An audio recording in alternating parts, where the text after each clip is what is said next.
ये शहर के बीचों बीच बने संजीवनी अस्पताल का किस्सा है। संजीवनी अस्पताल शहर का सबसे बड़ा और आधुनिक अस्पताल था, लेकिन इस 15 मंजिला इमारत में एक ऐसा राज दफन था जिसके बारे में दिन में कोई बात नहीं करता था।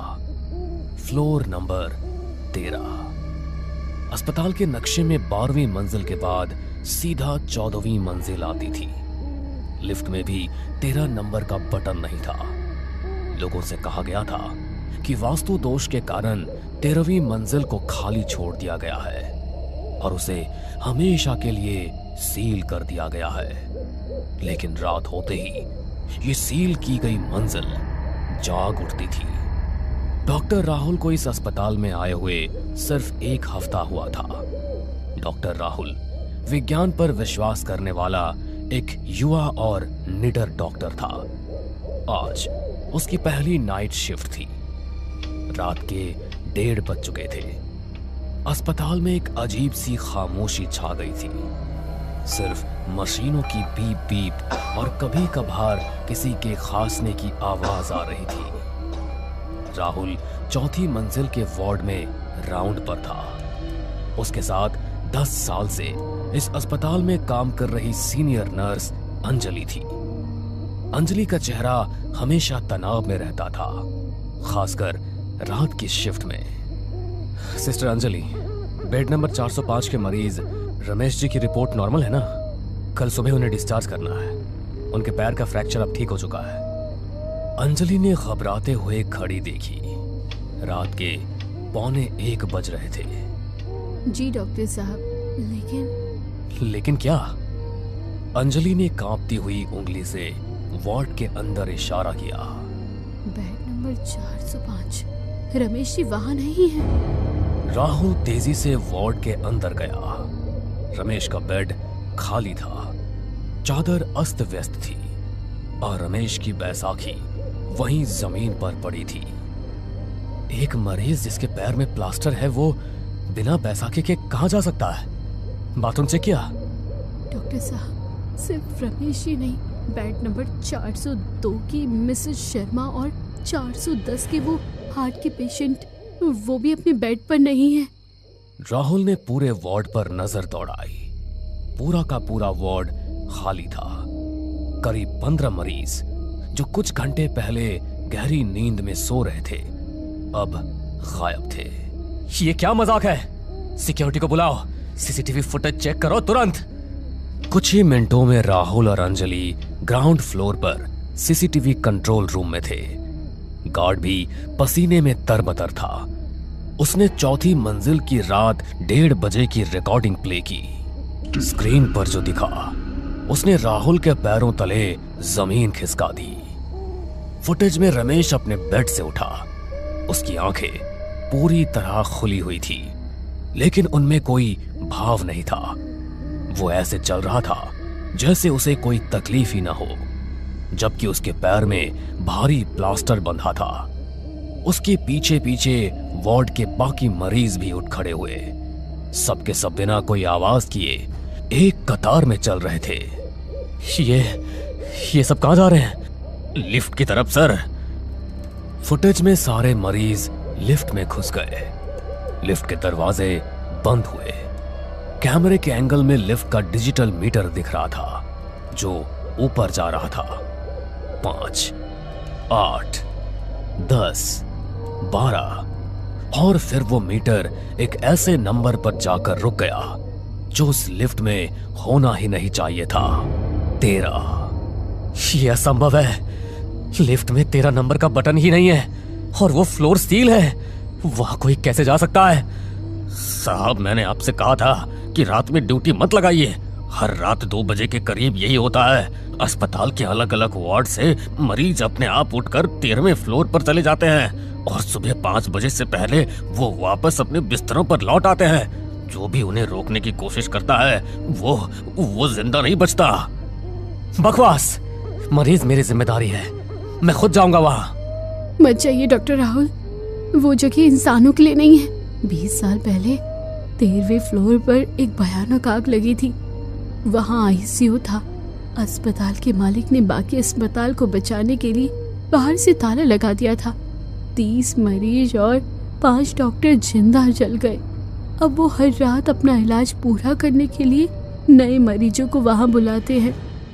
मैं इन अंधविश्वासों को नहीं मानता सिस्टर। अगर आप नहीं आना चाहती तो मत आइए, मैं जा रहा हूं। जैसे जैसे राहुल ऊपर चढ़ रहा था, तापमान गिरने लगा। 10वीं मंजिल तक पहुंचते पहुंचते उसके मुंह से भाप निकलने लगी। 12वीं मंजिल के बाद की सीढ़ियों पर धूल और जाले जमे थे। अंततः वो 13वीं मंजिल के दरवाजे के सामने खड़ा था। ये लोहे का एक भारी जंग लगा दरवाजा था। उस पर एक बड़ा सा लाल रंग का क्रॉस बना था। राहुल ने गहरी सांस ली और दरवाजे को धक्का दिया। एक भयानक चरमराती आवाज के साथ दरवाजा खुला। अंदर घुप अंधेरा था। राहुल ने अपने मोबाइल की फ्लैशलाइट ऑन की। रोशनी पड़ते ही जो नजारा सामने आया वो किसी भयानक सपने से भी बदतर था। पूरा फ्लोर जला हुआ था। दीवारों पर कालिख पुती थी। जले हुए बेड, पिघली हुई मशीनें और हवा में सड़े हुए मांस और जलने की ऐसी बदबू थी कि राहुल को उल्टी महसूस होने लगी। तभी उसे कुछ आवाजें सुनाई दी। मुझे दर्द हो रहा है डॉक्टर, मुझे जलने से बचा लो। राहुल ने फ्लैशलाइट सामने की। फ्लोर के बीचों बीच एक बड़े से जले हुए हॉल में अस्पताल के सारे गायब मरीज खड़े थे। रमेश और बाकी सब। वे एक गोल घेरा बनाकर खड़े थे। उनके सिर नीचे झुके हुए थे और वे अजीब सी आवाज में करा रहे थे। जैसे ही राहुल ने रमेश के कंधे पर हाथ रखा, रमेश ने झटके से अपना सिर ऊपर किया। राहुल की चीख निकल गई। रमेश का चेहरा सामान्य नहीं था। उसकी आंखें पूरी तरह से सफेद हो चुकी थी और उसके चेहरे की त्वचा ऐसे लटक रही थी जैसे आग में पिघल गई हो। डॉक्टर, मेरा पैर जल रहा है।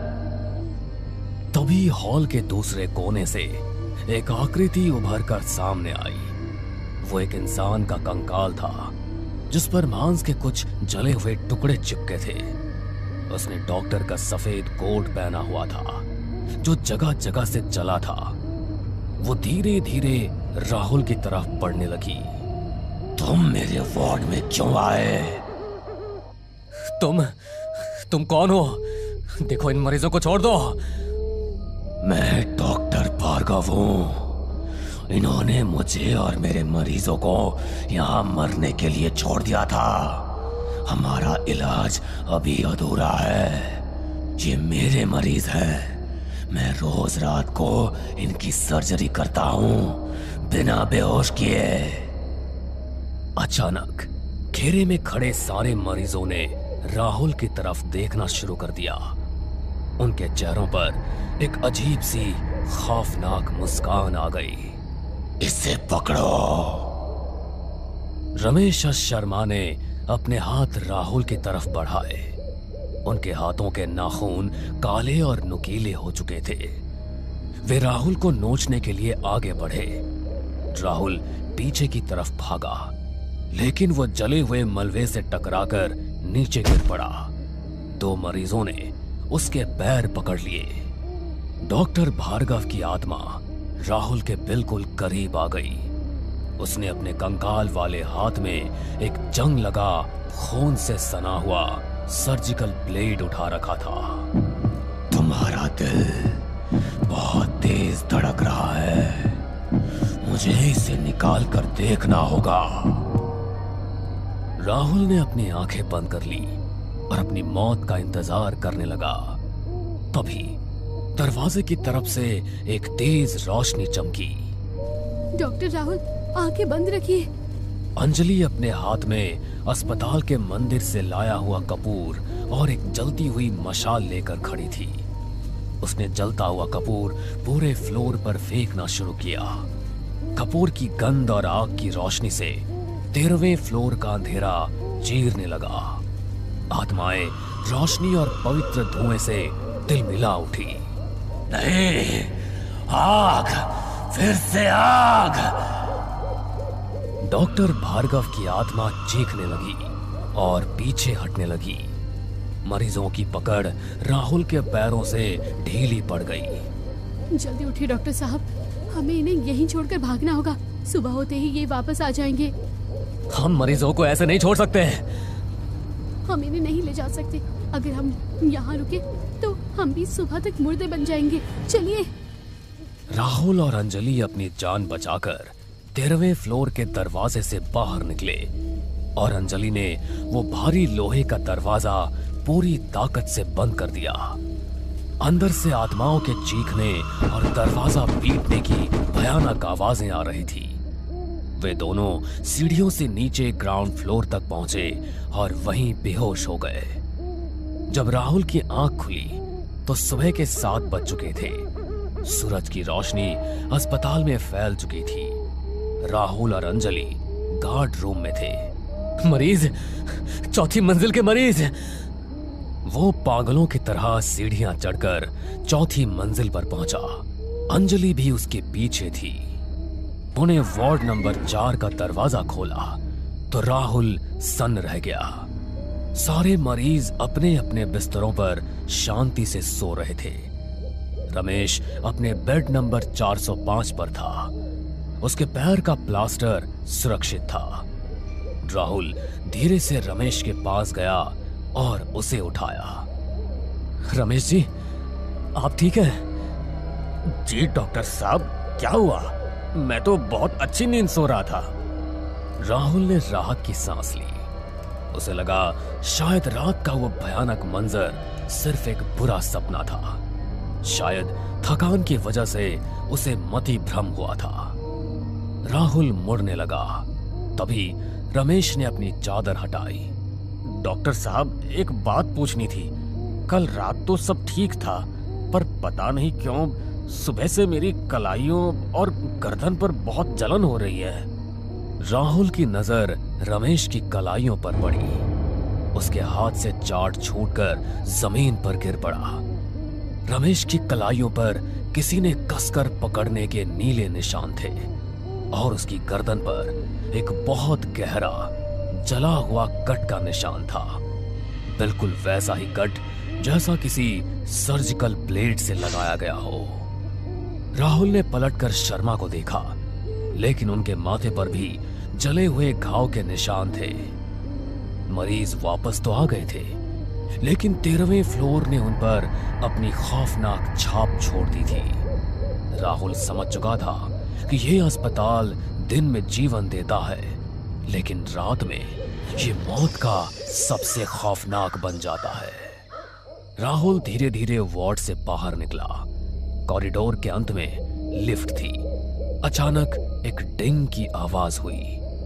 लिफ्ट का दरवाजा अपने आप खुला। अंदर कोई भी नहीं था, लेकिन लिफ्ट के डिजिटल मीटर पर एक नंबर लाल रंग में चमक रहा था और वो था 13।